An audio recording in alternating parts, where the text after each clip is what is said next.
Hi all welcome back to our channel. അസ്സാം വലൈക്കും. അപ്പോൾ ഇന്നത്തെ ഒരു വ്ളോഗാണ് കേട്ടോ. ഇതിൽ നമ്മൾ റേഷൻ കടയിൽ നിന്ന് നമുക്ക് ഗോതമ്പ് മാവൊക്കെ കുറേ കിട്ടില്ലേ, അപ്പോൾ അത് വെച്ചുകൊണ്ട് നല്ല ഡിഫറെൻ്റ് ആയിട്ടുള്ളൊരു ബ്രേക്ക്ഫാസ്റ്റ് റെസിപ്പി കാണിക്കുന്നുണ്ട്. പിന്നെ ഒരു ടൊമാറ്റോ, അതായത് തക്കാളി സൂപ്പ് ഭയങ്കര ഈസി ആയിട്ട് ഉണ്ടാക്കാൻ പറ്റും, എല്ലാവർക്കും ഉണ്ടാക്കാൻ പറ്റും കേട്ടോ, അതും കാണിക്കുന്നുണ്ട്. പിന്നെ വീഡിയോയിലോട്ട് പോകുന്നതിന് മുമ്പായിട്ട് ഒരു ആപ്പ് നിങ്ങളെ പരിചയപ്പെടുത്തി തരാം കേട്ടോ, എന്നിട്ട് നമുക്ക് വീഡിയോയിലോട്ട് കിടക്കാം. മെഡിക്കൽ സ്റ്റോറുകളിൽ പോവാതെ വീട്ടിലിരുന്നുകൊണ്ട് തന്നെ മരുന്ന് വാങ്ങാൻ പറ്റിയ നല്ലൊരു ആപ്പിനെ കുറിച്ച് ഞാൻ പരിചയപ്പെടുത്തി തരാം. ഫാം ഈസി എന്നാണ് ആ ആപ്പിന്റെ പേര്. അത് പ്ലേ സ്റ്റോറിൽ നിന്നും ഡൗൺലോഡ് ചെയ്തതിന് ശേഷം ഈസി ആയിട്ട് നമുക്ക് മരുന്നുകൾ ഓർഡർ ചെയ്യാൻ പറ്റും. അതിൽ നമുക്ക് ആവശ്യമുള്ള മരുന്നിന്റെ പേരൊന്ന് സെർച്ച് ചെയ്ത് കൊടുക്കുക. എന്നിട്ട് നമുക്ക് എത്രയാണോ ക്വാണ്ടിറ്റി വേണ്ടത് അതും കൂടെ ഒന്ന് ആഡ് ചെയ്ത് കൊടുക്കുക. എന്നിട്ട് ആഡ് ടു കാർട്ട് കൊടുക്കുക. എന്നിട്ട് കാർട്ടിലേക്ക് പോയിട്ട് നമുക്കൊരു കൂപ്പൺ കോഡ് ഉണ്ട്, അതും കൂടെ ആഡ് ചെയ്ത് കൊടുക്കുക. എന്നിട്ട് നമ്മുടെ അഡ്രസ്സ് കാര്യങ്ങളൊക്കെ കൊടുത്തിട്ട് പ്രൊസീഡ് ടു ബൈ കൊടുക്കുക. അതിനുശേഷം നമുക്ക് 4 മണിക്കൂറിൽ തന്നെ ഈ മരുന്ന് നമ്മുടെ വീട്ടിലേക്ക് എത്തിച്ചേരുന്നതായിരിക്കും. ഇതിന്റെ കൂടെ തന്നെ 20% ക്യാഷ് ബാക്ക് ഓഫറും 20% ഫ്ലാറ്റ് ഓഫറും കൂടി നിങ്ങൾക്ക് ഒരു കൂപ്പൺ കോഡ് ആഡ് ചെയ്ത് കൊടുക്കുകയാണെങ്കിൽ കിട്ടും. SIL40 എന്നുള്ള കൂപ്പൺ കോഡാണ് ആഡ് ചെയ്ത് കൊടുക്കേണ്ടത്.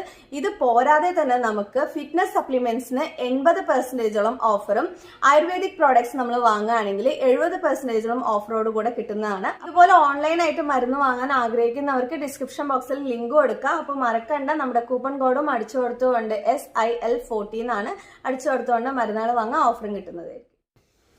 കഴിഞ്ഞ വീഡിയോയിൽ ഞാനൊരു കാര്യം പറഞ്ഞിട്ടുണ്ടായിരുന്നു, ഹയാനക്ക് നല്ലൊരു പണി കിട്ടിയത്. അപ്പോൾ എന്താണെന്ന് പറഞ്ഞിട്ട് എല്ലാവരും ചോദിച്ചിട്ടുണ്ടായിരുന്നു.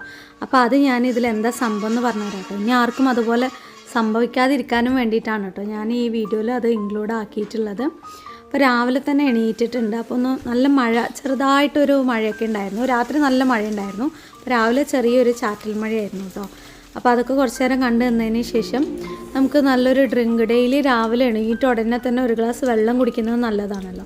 അപ്പോൾ അതിൻ്റെ കൂടെ നമ്മുടെ ഈ കൃഷ്ണ തുളസിയും കരിന്തുളസി എന്നൊക്കെ പറയുന്നില്ലേ, അങ്ങനെ കിട്ടുന്ന തുളസി ഇലകളൊക്കെ ഇട്ടിട്ട് വെള്ളം കുടിക്കുന്നത് നല്ലതായിരിക്കും. അതേപോലെ ടേബിളിൽ ജഗ്ഗിൽ നമ്മൾ വെള്ളം വെക്കുമല്ലോ, ആ വെള്ളം ഇത് ഇട്ടിട്ട് വെക്കുകയാണെങ്കിൽ മക്കളും അത് കുടിക്കും. നമുക്ക് പ്രതിരോധ ശേഷി കൂട്ടാനും വേണ്ടിയിട്ട് ഈ ഒരു സാഹചര്യത്തിൽ നല്ലതാണ് കേട്ടോ.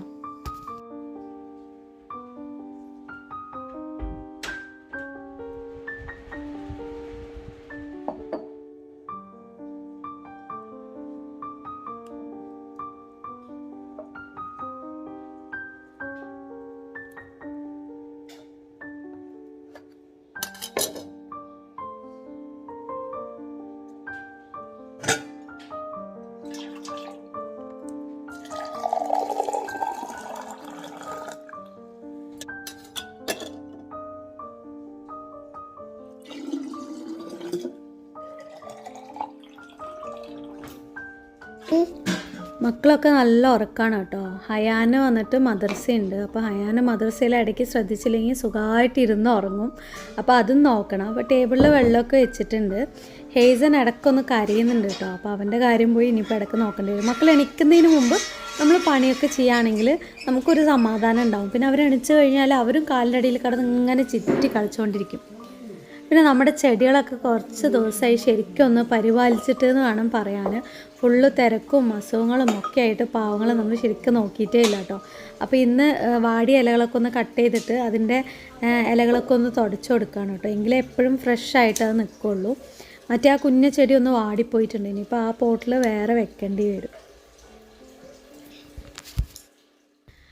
ഈ പോട്ടിൽ വെച്ചിരിക്കുന്ന മണി പ്ലാന്റ് നന്നായിട്ട് വേറെ ഭാഗത്തു നിന്നൊക്കെ വേരൊക്കെ വരാൻ തുടങ്ങിയിട്ടുണ്ട്. അപ്പോൾ നമുക്ക് മാറ്റി മാറ്റി വെക്കുകയാണെങ്കിൽ കുറേ ചെടികൾ കിട്ടും കേട്ടോ. നമുക്ക് ആർക്കെങ്കിലും ആവശ്യമുള്ളവർക്ക് വേണമെങ്കിൽ കൊടുക്കുകയും ചെയ്യാമല്ലോ. അപ്പോൾ ഞാനതൊന്ന് കട്ട് ചെയ്തിട്ട് വേറൊരു പാത്രത്തിലാക്കി വെക്കുകയാണ്. പാത്രം എന്ന് പറയുമ്പോൾ ഇതിൻ്റെ മൂടി പൊട്ടിപ്പോയി കേട്ടോ. Air tight ജാറാണ്.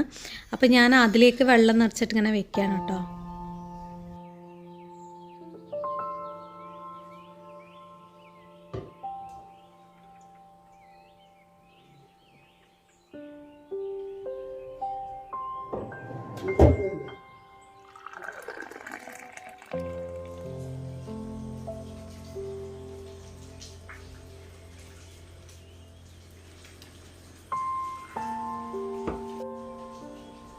നമ്മൾ പിന്നെ ഗിഫ്റ്റ് കൊടുക്കാനുള്ളവർക്കൊക്കെ ഗിഫ്റ്റ് ഞാൻ ഒന്ന് പുറത്തിറങ്ങിയതിന് ശേഷം എല്ലാവർക്കും അയച്ചു കൊടുക്കുന്നുണ്ട് കേട്ടോ. അപ്പോൾ ഇനിയിപ്പോൾ എൻ്റെ റെസ്റ്റൊക്കെ കഴിഞ്ഞു. ഇനി ബ്രേക്ക്ഫാസ്റ്റ് ഉണ്ടാക്കാൻ തുടങ്ങണം. ഇപ്പോൾ തുടങ്ങിയില്ലെങ്കിൽ പിന്നെ ആകെ പണി കിട്ടും. ഹയാൻ്റെ മദ്രസയും സ്റ്റാർട്ട് ചെയ്തിട്ടുണ്ട് കേട്ടോ. അപ്പോൾ ആവശ്യമുള്ള ഉള്ളി തക്കാളി ഒക്കെ എടുത്ത് വെച്ചിട്ടൊന്ന് അരിയാനും വേണ്ടിയിട്ട് വെക്കുകയാണ്.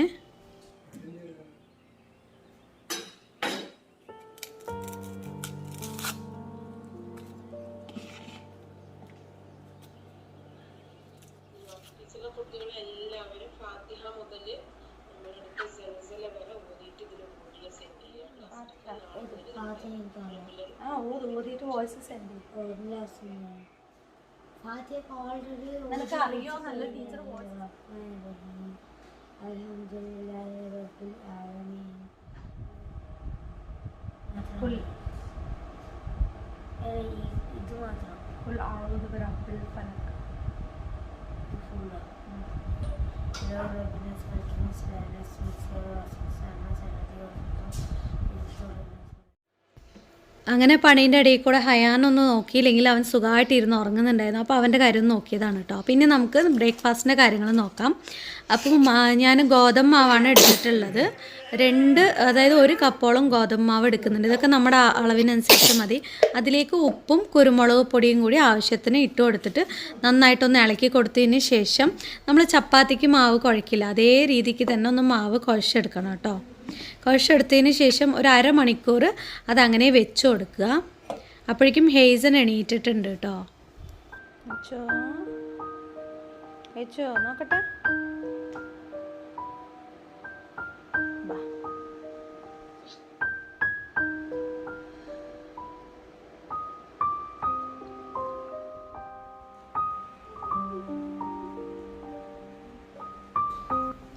ഹെയ്സന് ഫീഡ് ചെയ്തതിന് ശേഷം അവനെ തൊട്ടിയിലിട്ട് ആട്ടി ഉറക്കുകയാണ് കേട്ടോ. എന്നാലേ നമ്മുടെ ബാക്കി പണികൾ നടക്കുള്ളൂ.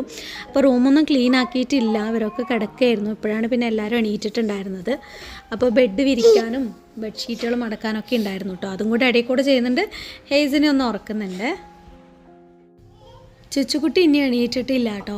ഇക്ക പോകുന്ന സമയത്തായിരിക്കും ചുച്ചുക്കുട്ടി എണീക്കുക. പിന്നെ ഇതെൻ്റെ ബോർഡാണ്. ഇന്ന് ചെയ്ത് തീർക്കാനുള്ള കാര്യങ്ങളൊക്കെ രാത്രി തന്നെ എഴുതി വെച്ചിട്ടുണ്ടാവും കേട്ടോ. അപ്പോൾ അതൊക്കെ ഒന്ന് ടിക്ക് ചെയ്ത് കൊടുക്കുകയാണ് ഏതൊക്കെ കഴിഞ്ഞു എന്നുള്ളത്. അത് കഴിഞ്ഞിട്ട് ഞാൻ വീണ്ടും അടുക്കളയിലോട്ട് കയറാണ്.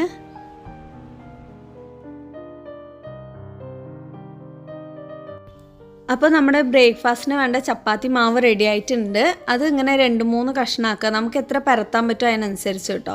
അപ്പോൾ ഞാൻ 2 കഷ്ണങ്ങളാക്കി വെച്ചിട്ടുണ്ട്. എന്നിട്ട് ഇത് നന്നായിട്ട് വലുതാക്കിയിട്ട് നമ്മൾ പരത്തിയെടുക്കണം. മാക്സിമം എത്രത്തോളം വലുതാക്കാൻ പറ്റുമോ അത്രത്തോളം വലുതാക്കുക. എന്നിട്ട് ഇതുപോലെ ഈ ചെറിയ മരുന്ന് ഡപ്പകളുടെയോ അങ്ങനെ വല്ല മൂടികളുണ്ടാവില്ലേ. ആക്ച്വലി ഞാൻ ഇപ്പോൾ ഈ അടുത്തൊരു മൂടി ചെറുതായിപ്പോയി, കുറച്ചും കൂടെ വലുത് വേണം കേട്ടോ. എങ്കിലേ നമ്മൾ ഉദ്ദേശിക്കുന്ന ആ ഷേപ്പിലേക്ക് ആക്കി കിട്ടാൻ പറ്റുള്ളൂ.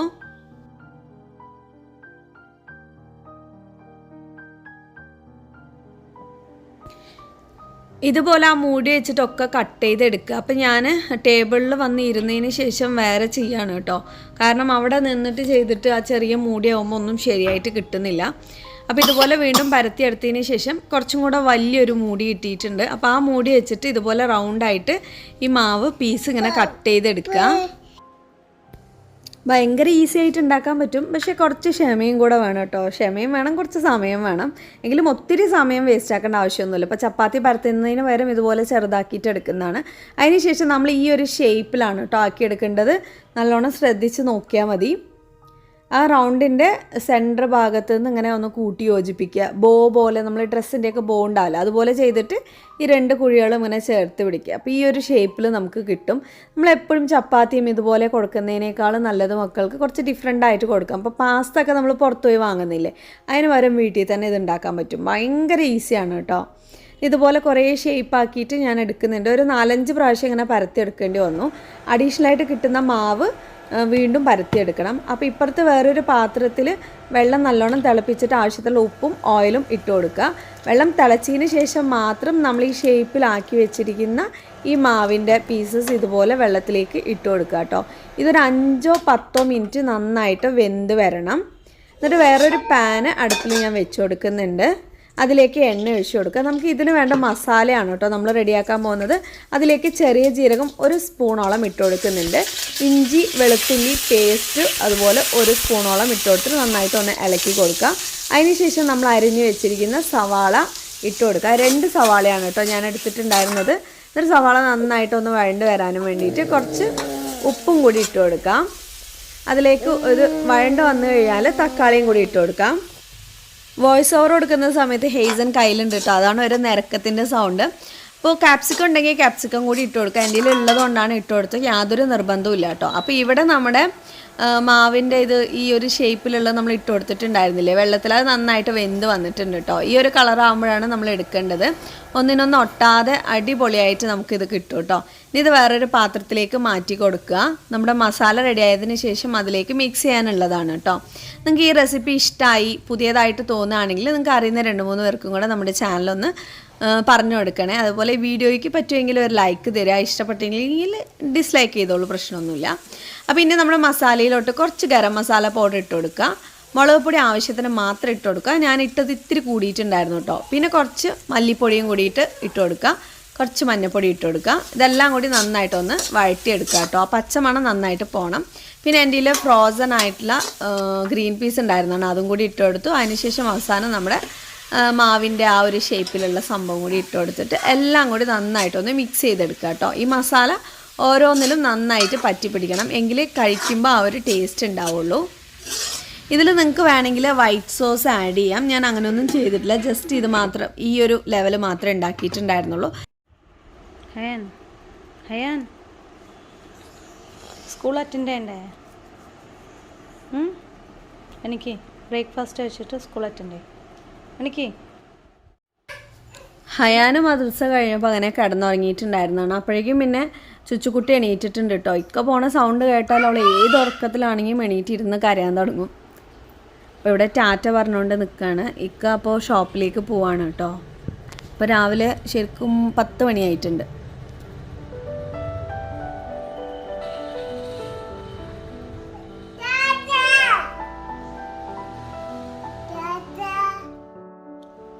വലത് കയ്യിൽ തിന്നണം,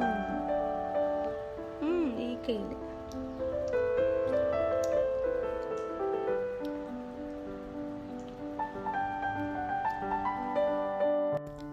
അപ്പോൾ ഇനി നമുക്ക് തക്കാളി സൂപ്പ് ഉണ്ടാക്കാം. ഈസി ആയിട്ടുള്ള മെത്തേഡാണ് നമ്മളിവിടെ ചെയ്യുന്നത്. ഒരുപാട് ടഫൊന്നുമില്ല, എല്ലാവർക്കും ചെയ്യാം കേട്ടോ.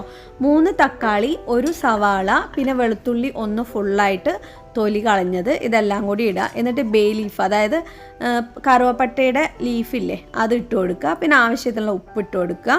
കുരുമുളക് പൊടി ആവശ്യത്തിന് ഇട്ട് കൊടുക്കുക. ഇനി കുറച്ച് ഈ ഗ്രാമ്പൂ ഇല്ലേ, അതും കൂടി ഇട്ട് കൊടുക്കുക. ഗരം മസാല ഉണ്ടാവില്ലേ, അതും കൂടി ഇട്ട് കൊടുക്കുക ആവശ്യത്തിന്. എന്നിട്ട് ഇതിലേക്ക് നമുക്ക് ആവശ്യത്തിനുള്ള വെള്ളം കൂടിയിട്ട് ആഡ് ചെയ്ത് കൊടുക്കണം. ഒരു 2 ഗ്ലാസ്, വലിയ ഗ്ലാസ്സിൽ 2 ഗ്ലാസ് ഫുള്ളായിട്ട് ഞാൻ ആഡ് ചെയ്ത് കൊടുക്കുന്നുണ്ട്. ചുടുവെള്ളമാണ് കേട്ടോ ഞാൻ ഒഴിച്ചു കൊടുത്തിട്ടുണ്ടായിരുന്നത്. ഇതെല്ലാം ചെയ്തതിന് ശേഷം മാത്രം നമുക്ക് സ്റ്റവ് ഓണാക്കി കൊടുത്താൽ മതി. ഇനി നന്നായിട്ട് മൂടി വയ്ക്കുക. ഞാൻ തക്കാളി ഒറ്റക്കൈയിലാണ് കേട്ടോ കുക്കിംഗ് ചെയ്യുന്നത്, ഒറ്റക്കൈയിൽ ഫോണും കൂടിയാണ്. അപ്പോൾ ചിലർ പറയാറുണ്ട് വലത് കയ്യിൽ ചെയ്യുന്നു, ഫോണും പിടിക്കുമ്പോൾ എല്ലാം കൂടി ആവാൻ പറ്റാത്തതുകൊണ്ടാണ് കേട്ടോ. ഇനി അത് മൂടി വെച്ചിട്ട് നന്നായിട്ട് അത് കുക്കാവട്ടെ. അതിൻ്റെ ഇടയിൽ ഞാൻ ഇവിടെ ഉച്ചയ്ക്ക് ചോറ് വെക്കാനുള്ള അരി ഒന്ന് വെള്ളത്തിൽ കുതിരാൻ വെക്കുന്നുണ്ട് കേട്ടോ.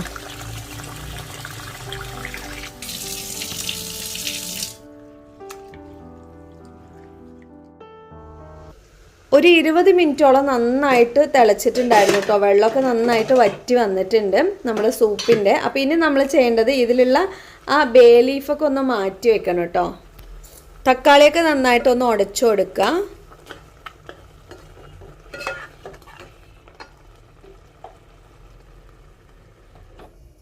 ആ കറുവപ്പട്ടയുടെ ഇലകൾ മാത്രം മാറ്റി വെച്ചിട്ട് ബാക്കിയെല്ലാം കൂടി ഒരു ബ്ലെൻഡറിലേക്ക് ഇട്ട് കൊടുക്കുക കേട്ടോ. നമുക്ക്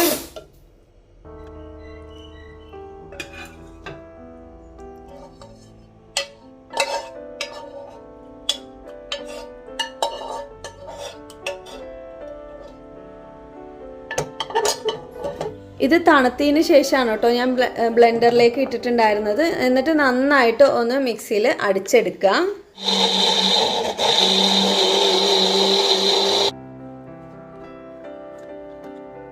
ഇനി ഇതിലേക്ക് ആവശ്യത്തിന് കുറച്ചും കൂടെ വെള്ളം ആഡ് ചെയ്ത് കൊടുത്തതിന് ശേഷം വേറൊരു പാൻ വെക്കുക. അതിലേക്ക് കുറച്ച് ബട്ടർ ഇട്ട് കൊടുക്കുക. ബട്ടർ മെൽറ്റ് ആയതിന് ശേഷം നമ്മൾ അടിച്ചു വെച്ചിരിക്കുന്ന ആ സൂപ്പിൻ്റെ ഫുള്ളായിട്ട് അതിലേക്ക് ഒഴിച്ചു കൊടുത്തതിന് ശേഷം വേണമെങ്കിൽ മാത്രം കുറച്ച് കോൺഫ്ലവർ കലക്കി ഒഴിച്ചു കൊടുക്കാം. അതിൻ്റെ ആവശ്യമില്ല, നമ്മളെല്ലാം കൂടിയിട്ട് മിക്സ് ചെയ്തത് കൊണ്ട് കേട്ടോ, തിക്കായിട്ടുണ്ടാവും. പിന്നെ കുറച്ച് മല്ലിയിലയും കൂടി ഇട്ട് കൊടുത്തതിന് ശേഷം ഫ്രഷ് ക്രീം ഉണ്ടെങ്കിൽ ഫ്രഷ് ക്രീം കുറച്ച് ഇട്ട് കൊടുക്കുക. പാൽപ്പാടയാണ് നിങ്ങളുടെ കയ്യിൽ ഉള്ളതെങ്കിൽ പാൽപ്പാട മിക്സിയിൽ അടിച്ചിട്ട് ഒഴിച്ചു കൊടുത്താലും മതി. ഇനി വേറൊരു പാൻ എടുത്തിട്ട് കുറച്ച് ബ്രെഡ് ഞാനൊന്ന് ക്യൂബ്സ് ആക്കിയിട്ട് അരിഞ്ഞെടുക്കുന്നുണ്ട്. അതൊന്ന് ഫ്രൈ ചെയ്തതിന് ശേഷം നമ്മുടെ ഈ സൂപ്പിലേക്ക് ഇട്ട് കൊടുക്കുകയാണെങ്കിൽ നിങ്ങൾക്കിത് ബ്രേക്ക്ഫാസ്റ്റ് ആയിട്ടും കഴിക്കാൻ പറ്റും. വെയിറ്റ് ലോസ് ആഗ്രഹിക്കുന്നവർക്ക് നല്ലൊരു അടിപൊളി സൂപ്പാണ് കേട്ടോ ഈ ടൊമാറ്റോ സൂപ്പ് എന്ന് പറയുന്നത്. നന്നായിട്ടൊന്ന് പൊരിച്ചെടുക്കുക കേട്ടോ.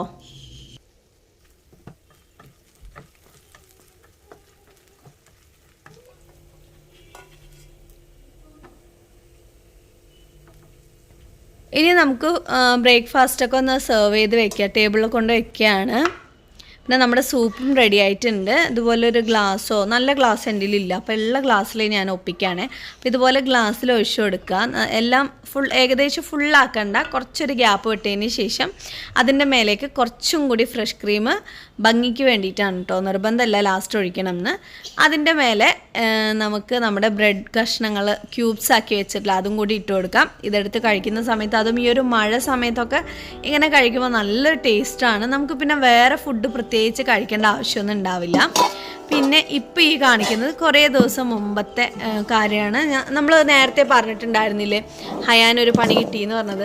ആ ദിവസം നമ്മൾ ഉച്ചയ്ക്ക് ഭക്ഷണമൊക്കെ കഴിച്ചിട്ട് ഷോപ്പിലേക്ക് പോകാൻ വേണ്ടിയിട്ട് റെഡി ആവുമായിരുന്നു. അപ്പോൾ കുട്ടികൾക്ക് ഇങ്ങനെ ഫുഡൊക്കെ കൊടുക്കുകയായിരുന്നു. അന്ന് ചോറും സാധാ ചോറും രസമൊക്കെയാണ്.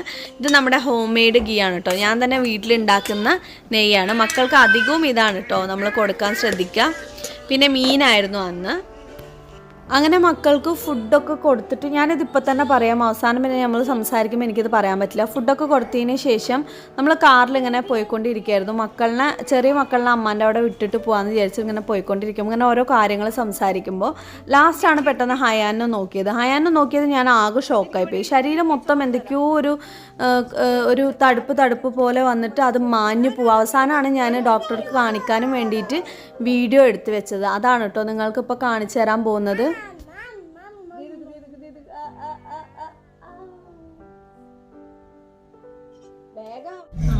ഞങ്ങളിപ്പോൾ തന്നെ ഓരോ കല്യാണ ആലോചനകൾ അതിൻ്റെ സംസാരത്തിലാണ്.